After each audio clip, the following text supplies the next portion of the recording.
Afternoon everyone, Ragewood here, back with another Godforge video. So before we begin, there's just a couple of things that I want to say. Oh my god, oh my god, oh my god, oh my god, oh my god, oh my god. That's right, Demo 2.0 has finally arrived. Simon showed us a load of footage today. Very, very exciting stuff. So much to unpack, a load spoiled. This might be a long one, this might be a few short ones, but there is a lot to unpack and to digest, so get yourself some Yakult, because without further ado, let's get into it.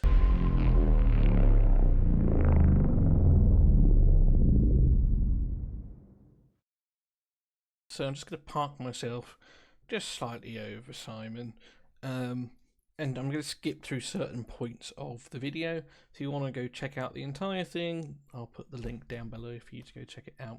So this is the main screen, and he does point out, okay, that they have purposely made it look shit. So, sorry, that's so bad. We'll run that back. They have purposely made it white boxy so that investors know not complete. So, you know, it still needs work. That is done on purpose, okay. So skipping through certain parts, okay, we come to sort of this screen here, okay, where he's going to flick through and in here I can't go into different sort of parts, as it were. But I like how, even though we've got this sort of grey scale, you can see sort of like the backgrounds, as it were. So the dungeon, this is that sort of golem with like the pillars for arms and things. That's here in the dungeons. Now, whether that is a gold dungeon like they have in Watcher of Realms, or whether it's the experience dungeon or anything like that, we don't know. What we do know is that the actual model is going to be 5 times the size of the characters. And I suppose what I'll do is I'll just pause it here, and I will show you sort of the very quick video that was sort of spoiled to us earlier in the week. So I found the clip from the stream. Simon and Lady H is there. This is our first boss that's been designed. Like, he's not rigged properly yet, so he's just in a pose. I don't know, it's just, it shouldn't be full screen, but he's going to be about 5 times bigger than our hero. I think I'll just pause it there. How cool does that look? How good does that look? Like I say, you got the pillars, that sort of like typical Greek sort of temple affiliation. Golem looks so good. Bros, it's going to look very cool, actually. So we have that in the background here, okay. We also have the clan boss. I love that sort of night, sort of sky sort of background. And if I any of the other areas apart from campaign, which I'm like railroading, but I can click and just be like, right. So this is another picture of sort of that sort of night sky sort of background. Really cool aesthetic. Love this. But this is where some of the spoilers come in. Coordinate with your clan members to strike down the Titan Kronos. So Kronos is going to be the boss. And for those of you who don't know who Kronos is, in Greek mythology, he is the Titan, and I believe was like the father of the Olympians or the Greek gods. And he used to eat the children. So he ate the Olympian gods, and then Zeus was like, "Dad, no, that's wrong." And then he killed his dad to release all of the kids. At least that is what I believe happened. So a quick look on Wiki confirms that I was kind of right. Gaia is known as Earth. He freed his siblings and the Cyclops and the Hecatoncheires. And these guys made the Thunderbolts, Poseidon's Trident, and Hades' Helm of Darkness. So that's cool. But yeah, that is what happened. So the fact that we are fighting him here, I think such a cool sort of like lore throwback, if you will. You know, the kids are out to defeat Daddy Kronos. Love that. Not something I would have thought of personally, but that's why I'm not working in game design. future me interjecting on past me, actually, I did think of fighting Kronos or something of that ilk. I actually made it a suggestion in a sort of CC poll thing that we have that it'd be cool if boss fights were thematical. Now, I said it'd be cool if we fought Surtur, like from Ragnarok, rather than Kronos. But I wasn't on the right line, so, well done me. Anyway, back to past me. And yeah, just super cool, great boss choice, super looking forward to. So, moving on to the next bit of information then. Arena mode, challenging players in dynamic PvP combat on the battlefields of Ishtar. Now, what is Ishtar? Well, this is another spoiler, to be fair. Ishtar was one of the gates of the city of Babylon, okay? Also is probably one of the most powerful, respected deities in, I think it's Mesopotamian or Babylonian culture. So, spoiler alert, and we'll come to that later. Sort of the Sumerians, the Mesopotamians, Babylon, that kind of pantheon of gods, they're in the game. That's cool. Anyway, so we are fighting in Ishtar, and I'll pull up the wiki page quickly just so you can see that. So here's the wiki page telling you a little bit about the Ishtar Gate. It was the 8th gate into the inner city of Babylon, built by King Nebuchadnezzar, and there is a sort of reconstruction of it at the Pergamon Museum in Berlin. Super cool. They had all these animal reliefs around the outside and things like that. And I've actually found another website, just like a world sort of heritage or monuments one. This is one of the original ones. How cool does that look? Just the ancient city. This is what the gate is in modern day Iraq. Yeah, just wicked sight. Someplace that I'd definitely love to go see once it is safe to do so. And this is what it was. So they obviously dug down this. This was the Ishtar Gate. Love it. Love the flavour. I love how the arena is that sort of that fighting Babylon, Mesopotamia, that area known for it over the years. Lots of fighting and bloodshed. So super, super cool. So back to here. This is where we're fighting. Now, I can't imagine all of the arena fights are going to be 5 versus 3. That's kind of a bit one-sided. But who am I to decide? Climb the ladder to become the strongest untarnished across the realm. Untarnished? Is that what we're called? Is that what the heroes are called? Who knows? And skill matters. Challenging all normalised PvP tournaments where your strategic calls define the course of the battlefield. Now, this is obviously a big thing for a lot of players. So... there was nothing worse when I was playing Raid, or even Dragon now, any game really. We jump into an arena, and one particular guy who spent lots and lots of money no longer plays, so now you're in Bronze 3 fighting an Inspired 4 Duchess with a Siphi and a Rotus. That was so annoying, and this sort of gives free-to-play players, low spenders, a chance to compete and still get rewards. So, as I say, I don't know how they're going to do it, whether they're just going to strip all inspirations, all gear, whatever. It's just the heroes, bare bones, just maxed out, something like that. Just thought I'd jump back in here. Dungeon modes. Discover 9 dungeons, okay? 9. That's a lot of work coming, okay?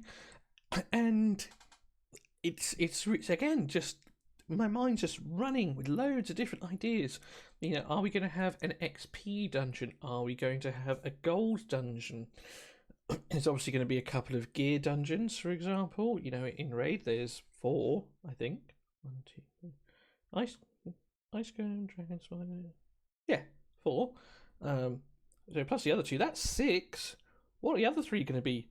Who knows? I know there's a big cry for book dungeons or scroll dungeon, that sort of thing. Personally, I don't think we're going to get that, unfortunately.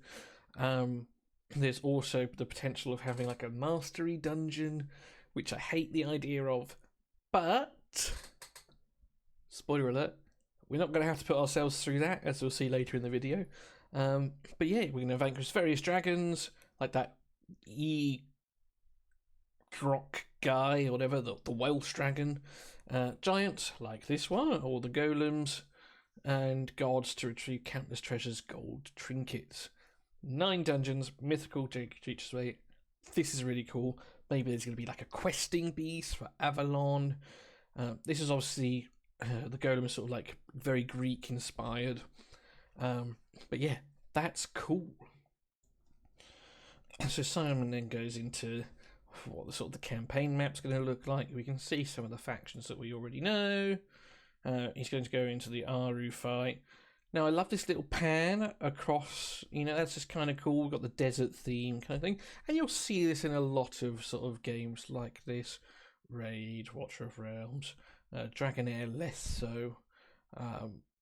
But you standard sort of pan around, and then we get to stage 10 where the demo fight happens that we've all seen, where we're going to beat Anubis at the end. But I love how, even back here we've got, just in a simple campaign screen, just the amount of care that's been put into it. That's what I really like. They don't have to put the pyramids or the Nile in here, but I like that they've put the thought into that. You've got the Sphinx, sort of just nice sort of art features. And bear in mind, this is the white boxed version, so this is the unfinished version here. Okay.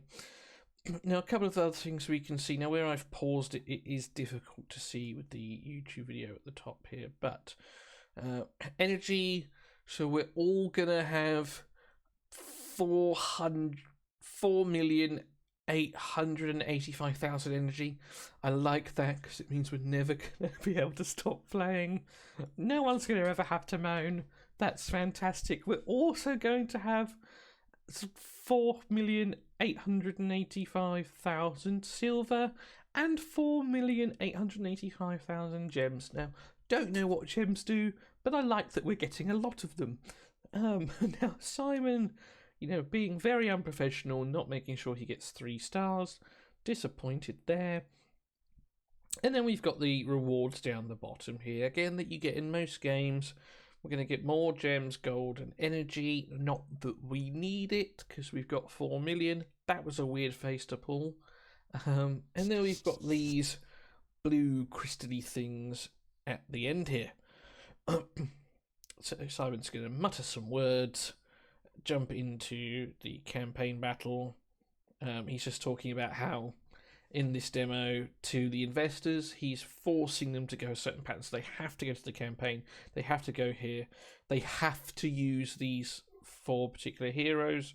That's not changeable. And then we get into the demo. He's talking about how we can use various abilities to fight sort of through. So we'll skip all of this. We'll get to the Anubis fight, which is the best fight.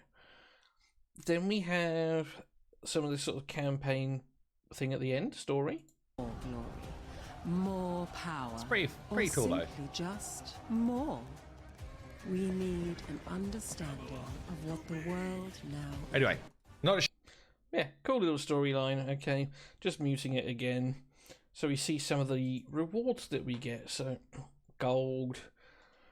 Gear, basic gear, 5-star gear. I imagine the V is Roman numerals. Okay, so 5-star legendary gear.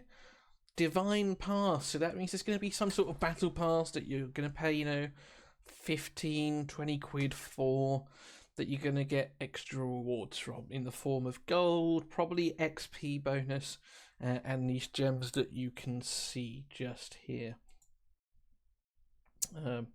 So we skip through.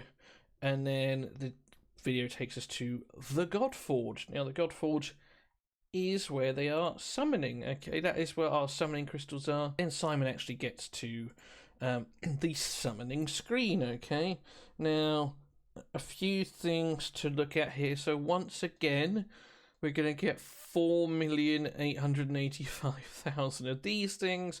4,800,000. You get the joke. Now we're gonna keep using that until we're dead. We've got a few things here. Now, Simon is very cleverly hiding something behind his head. But we have all played Raid, okay? And this, I think, gives us what the crystals are going to be. So we're going to have these mortal crystals. That's going to be like your what do they call them in Raid? Your green shards, just to get your common and uncommon heroes. This is where we're going to get our fodder from. Okay, we've then got our ancestral crystals, very similar to ancient shards. So this is going to be your rare heroes mostly, with the potential for epics and legendaries. Now, the actual rates have not been given to us yet, but common sense would say it's probably going to be something very similar to all the other gachas. It's going to be maybe 1%, 0.5%, something like that. Dragon Air do it quite well. Well, it's 3%. I do like that. Hopefully it's like that. We've got Eternals crystals. Now, I would guess this is going to be like Void crystals. This is where we're going to get our sort of our Zeuses and our Odins. And then the gold ones, we do not know what they're called. Ancestral, Eternal, Godly, Otherworldly, all powerful, whatever they're called, they're going to be the orange ones. And I imagine that is going to be the sort of sacred shard equivalent, where you can only get epics and legendary heroes. Now Simon does summon one. The summoning animation is not finished, okay? I refuse to believe this is how it's going to stay. Simply because, oh wow, look at that, you got a legendary hero. That's very good. Because this sort of reminds me of like a race car traveling really fast. To me, it just doesn't fit the aesthetic. I personally say I'm not a fan, but again, it's not my decision. And now I did make a suggestion that I quite like the idea that, perhaps we have like a like similar to that, I say similar to that in a way. Not really. I quite like the idea of, your it's just like a clear view of like the world. You'll have the various factions. Maybe you'll have like the pyramids. Maybe you'll have like a Chinese temple, a Japanese temple, Ishtar Gate for the Babylonians, all look like in a distance with like a sunset sort of thing, and then it pans up to the sky. You're going to see all the constellations because that's where the gods are, and then they'll just like twinkle in blue, purple, orange to give you the sort of annotation that what you're about to summon. So, but again, very white boxy, so probably not the finished product, at least. And if it is, that's fine, sort of thing. It will look better than it is, but yeah, I just don't like the spacecrafty traveling at sort of hyperspeed feel that there is there at the moment. So I'm just gonna pause it here just to talk it. Now, this is my boy, the Dogfather Anubis, and Simon's just talking about how they've polished up the sort of graphics and visual effects a little bit. Look how sick this looks now. You sort of got the bleeding maw there. It definitely wasn't that clear. Get rid of that. Last time we sort of looked at this, the skulls, the eyes are more pronounced. You've got a sort of purple hue in behind there. The scales that you can see now very much more pronounced. And he's going to sort of pan round to look at him there. Look at that. Look at that. That is so good. I love that. Now, obviously, he's ripped. He's a god, of course he is, so to speak. But, you've got the open scarab sort of a necklace just here. The scythe, so the hands look a little bit dainty, but also this sort of fleshed out kind of terroring maw just there. Very imposing. Love that with the sort of the hieroglyphs down the bottom. Looking very cool now. Just, yeah. Super, super, super happy with how he's turned out. So I can only imagine how these guys are feeling right now. So now we come to sort of other parts of the hero screen. So I think it was Mr. Sneaky that actually did a video on this a while back, sort of guessing what these things are going to be. And that is now revealed to us, sort of thing. So I'm just going to take it off mute. We're going to play it a little bit so you can hear what Simon has to say. Some of this stuff I'm going to have to censor, so I'm not going to show you this yet, but this will be what gearing does and that type of stuff. And then what awakening does. And lastly, I guess we'll show you this one. So complete hidden challenges in the world to uncover new mastery. So our mastery system is going to be like challenge based and actually mastering stuff to earn masteries. And then you can equip them to your heroes to empower your heroes in different ways. So it's going to be a fun kind of like go out and find masteries. Yeah, and it might be you hit a certain enemy for so much damage and it unlocks a damage mastery that all of your heroes could equip from that moment on and stuff like that. So our mastery system is going to be really fun.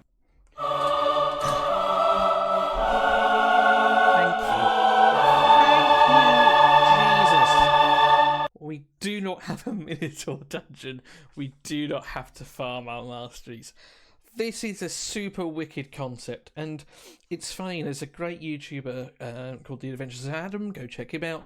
He actually released a video about 12 hours, maybe not even that, less than 12 hours before this came out, saying how he was super bummed out that his interview with Brad led him to believe he'd have to farm them.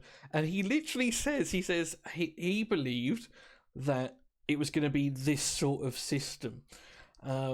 And he was right. He was right in that assumption, and it's now been confirmed by Simon here. We're now back in the chair. Just adjust myself here. So yeah, masteries. Achievement-based. Things like do X amount of damage, okay? I think this is great. This is awesome. And it also allows that sort of community vibe that they're going after, okay?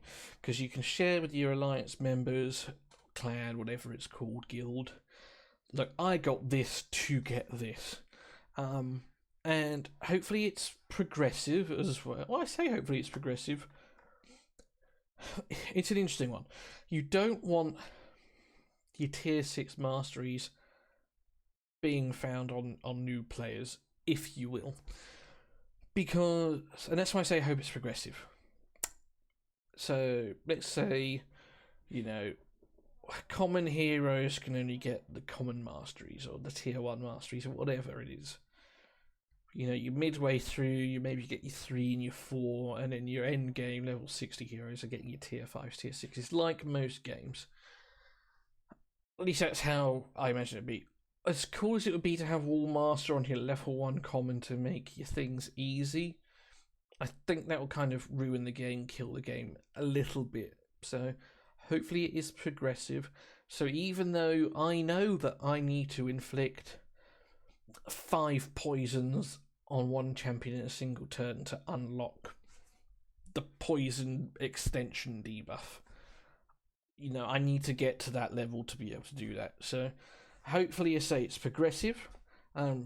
Maybe, and this is something else I thought about whilst sort of just vomiting words onto a page. This could be linked to reliquaries as well. So we know that the reliquaries are going to offer some cool rewards. If we don't know what they're in the form of, but I'm going to just sort of pause and look back at a previous video they've done where they have showed us some pretty cool loot. So now this actually is from the first demo that they revealed for Gamescom, and we can see here we have a new 6-star legendary item. Now, to begin with, I thought that this might just be gear.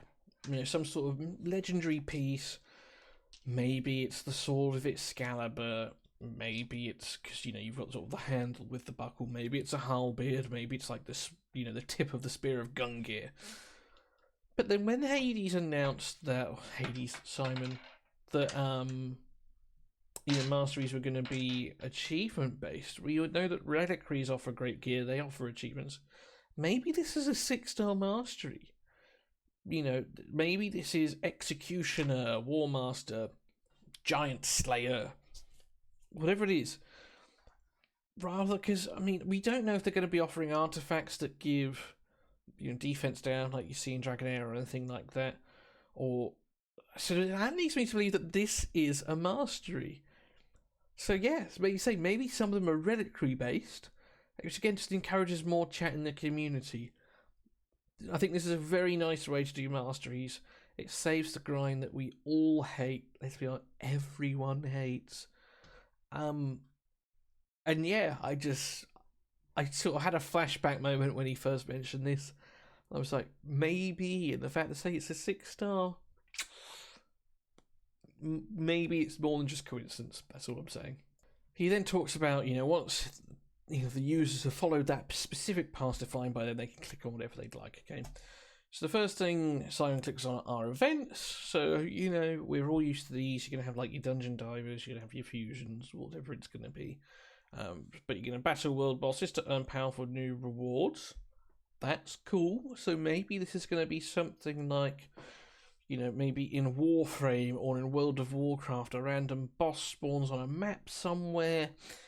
Everyone does loads of damage to it to split some top loot.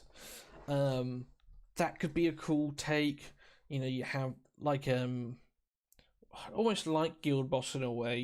Your alliance needs to do damage to, but maybe they could make it like server wide. Something like that. That'd be wicked. Then we have slay tarnished enemies of legend to earn powerful rewards. So we've seen tarnished and untarnished a couple times now. I don't know what that means. Or maybe it's like part of the storyline, corrupted versions of gods, or things like maybe it is like your Kronos, your Surtur, your what is it in Asgard as well, like the World Snake, something like that. Maybe it's going to be a case of we're going to have to fight those. That'd be kind of cool. Simon then clicks on the Sanctum. Not sure what the Sanctum is. But battle against your biggest rivals in challenging trials and powerful rewards. Climb the Temple of Ishtar for fame and glory. So we're going back to this sort of Babylon city here. But I like how they've also put, the Ishtar Gate was known to be sort of blue. It stood something like 38 meters high. It was great with these animals sort of decals on the side. I love that they're paying respect to that. We've got sort of the Hanging Gardens of Babylon here, or as everyone thought they were to be. So yeah, Simon doing the spoils in the Gardens of Babylon right here. I can't remember what he says about it. Let's just play it to everyone. B. Battle against your biggest rivals in challenging trials to earn powerful rewards. Very vague. Climb the Temple of Ishtar for fame and glory. So, that could be one of two things. It could be like your Doom Tower, essentially, or that kind of mode. You've got Tide, I think, in Watcher of Realms, that kind of thing, where it's just almost never-ending kind of thing, and you just climb to get rewards. It could also be, now I can't remember what game it was. I think it might have been like AFK Arena, something like that. But I've played a few games that have something similar where you go into like a mode, and there's like numerous squares you can pick on, and some will have treasures, some will have enemies, some will have gold, and you sort of climb your way through each floor. And then if you pick like a treasure, for example, you can pick up a random god. It will say pick one of these 4 sort of thing, and you might pick the legendary hero that you don't have because you want to play with them, or you might pick someone that works well with your current team that you've adjusted or set up.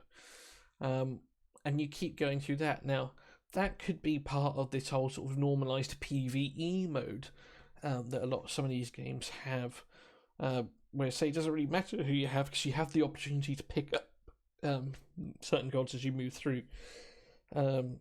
You could also then put masteries in here as well, something you don't have but you want to try out. Special gear bonuses. Also, in another podcast, I can't remember, I think it might have been Susie was talking about Ever Legion or something where you got a powerful artifact which affected your heroes, but sometimes you got screwed over. You're like, I'm going to pick one that buffs Aru heroes, and then you get no Aru heroes. So, it could be a Doom Tower, it could be sort of part of the normalized PvE. For a tournament. What else we got here? Heroes will just take us into this screen. Index. Right, we're pausing this here. This is huge. Okay, so this is where we have 3 more factions confirmed. Okay, so they're going to be over 250 heroes at launch. That's also mentioned across 10 mythologies across the ages, cultures, and dynasties. And 3 more are leaked here. So we know 6 so far. So that was Avalon, Aru, Olympus, Kajiki, Svarga, those 3. Asgard, Kajiki, Svarga. Okay. We now have Kyber, or Seba, Jade, and Ika. Now, some of these have already had gods spoiled for them. One of them I don't think has. But this is massive. So Jade, we're thinking Jade Dynasty, okay?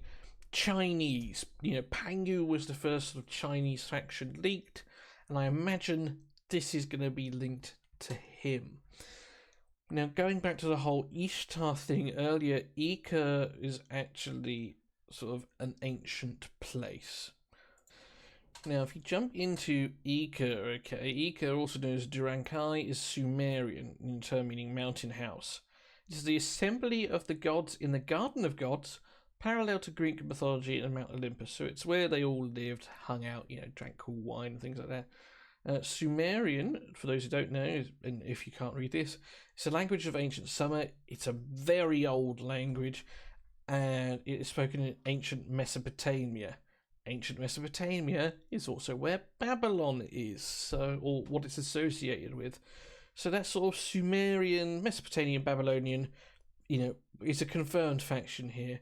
Ika was the center of the earth, location where heaven and earth were united. So yeah, really cool. Talks about the religion, some of the primordial beings, the 7 gods who decreed, Ishtar being one of the 3 sky gods. And so we're going to see some of these here, and if I'm not mistaken, I think Shamash might have been also spoiled already. So if we go back to the 2nd of July, Simon made a video talking about art, how characters and gods are made and things like that. And Shamash is actually introduced to us back here. Okay, now this is something I missed entirely. It just went straight over my head.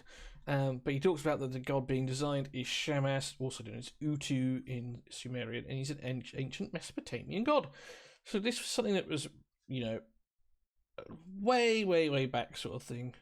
I just completely missed it. And he also sort of announced the faction name as well, was the Iku, as I'll play you in a minute. But yeah, something I really meant. Now, Gilgamesh, we've heard of sort of the epic tales of Gilgamesh. And he talks about how, he's been upgraded since the art was done. This is not a faction that you've officially been introduced to yet, and it's going to stay that way. I'll wait till we got a few more of the heroes ready before we do the official meet the faction. But this is going to be someone from the Babylon faction, and in game that's going to be Ika for us. So there you go. Completely missed that. But Ika, I say, was spoiled actually a long time ago. I'm just ignorant.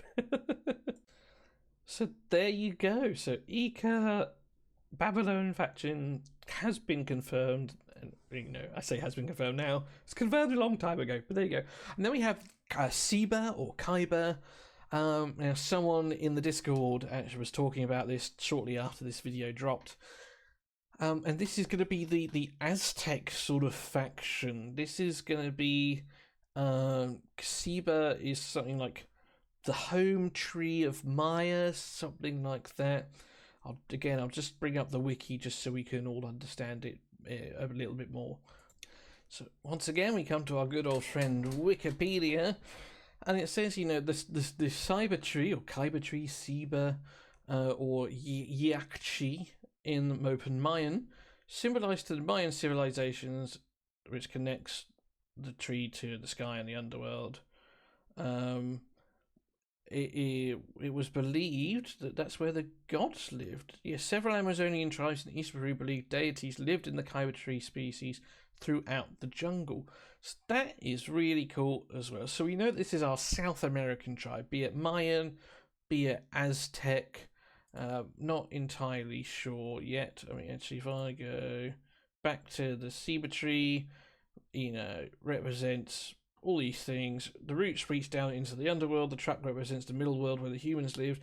The canopy symbolized the upper world and the 13 levels of the Mayan heaven.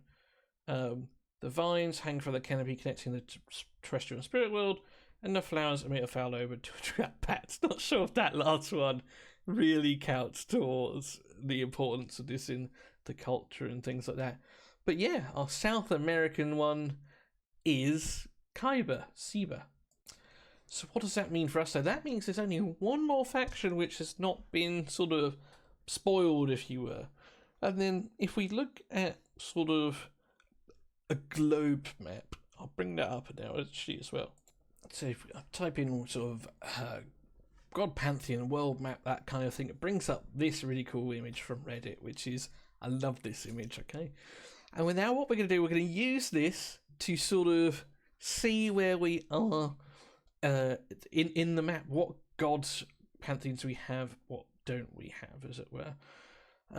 So Celtic mythology, Arthurian legend. So we have that. So we have this sort of area covered just here.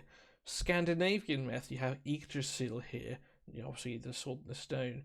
With Norse, that is our Asgard faction, so we have that area covered there just well. Mediterranean myth, the Pegasus.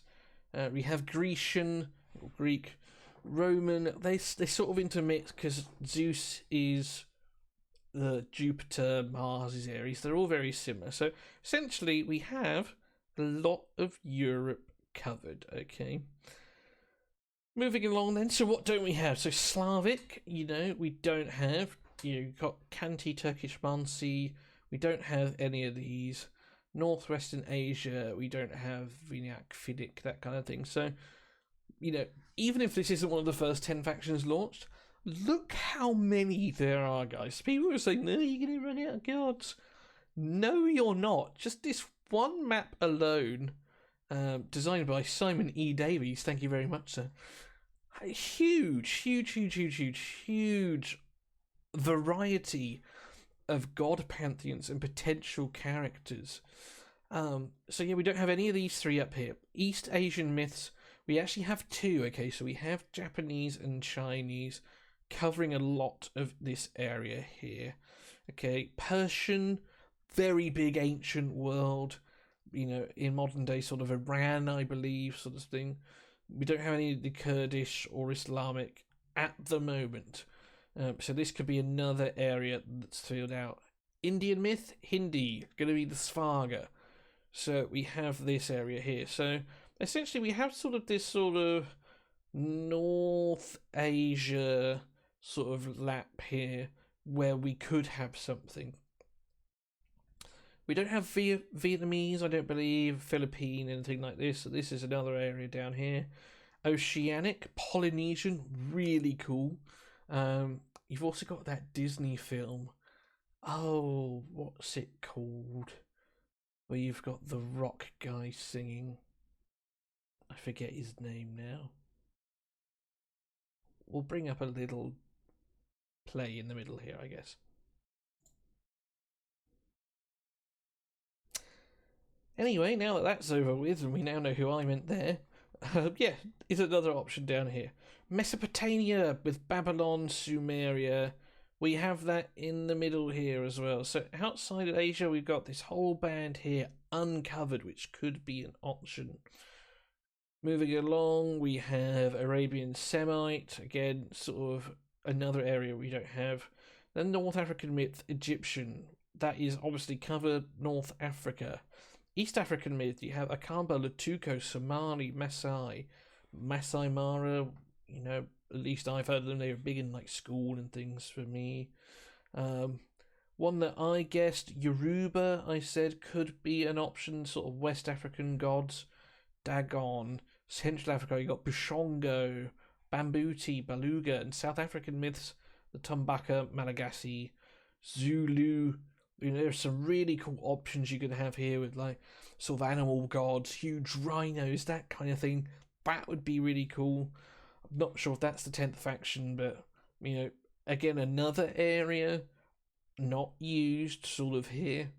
Perhaps not necessarily what I'm thinking, but that is one area, or at least you've got Egypt, but all of this is uncovered. Moving on, we come to sort of Mesoamerican myths. You've got your Mayan, your Aztec, very well known across a lot of sort of games, history. We did it in school, that kind of thing. You also have Caribbean myths. We have the South America, proper South America, Wayu, Permon, Mapuche, Aymara, Inca gods. They're huge. We've all seen the Incan temple. I forget what it's called, but very well known. So South America is another option. We've got Central America, but perhaps that Mesoamerican is sort of covering that. Okay, Uto Aztecan, again, probably not going to be covered here. We then have North America. Now, this is what I think the last faction's going to be, because it is the only area of the world map that is not covered at all, really. There are so many options here. Cherokee is probably one that a lot of people have heard of, sort of the Cherokee Indians, okay? But you've got the sort of Pacific West myths, Angolan myths, as you can see here, sort of the creatures, Bigfoot, the Chupacabra, I think that's American, but South American, you know what I mean. Werewolves, as well as Northern American gods, cultures that, unfortunately are probably lesser practiced or well known, just, because of the British and the Spanish conquest. Anyway, none of this area is covered. So I think the last faction is going to be North America of some kind.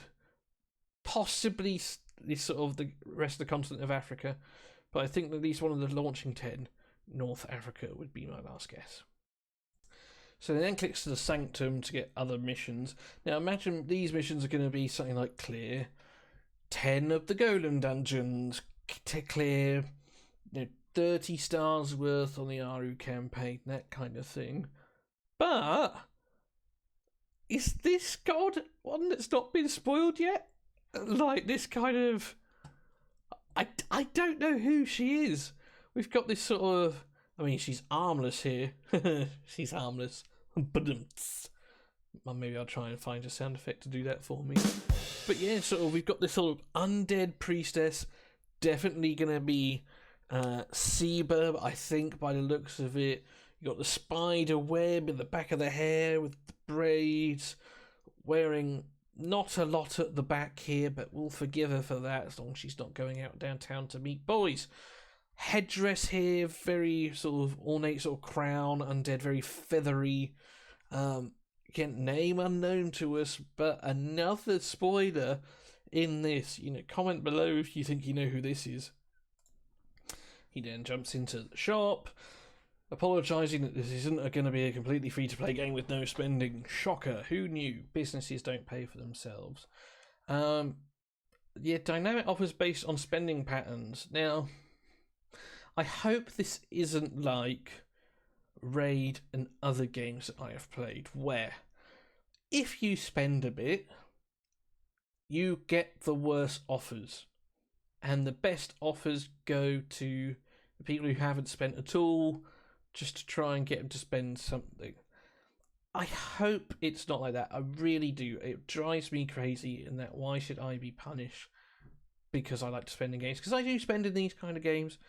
Raid and Dragonair, I've probably spent an ungodly amount, thousands probably. So yeah, pricing, like data-driven pricing and layout as well. Again, I hope that's not just pop-ups all the time.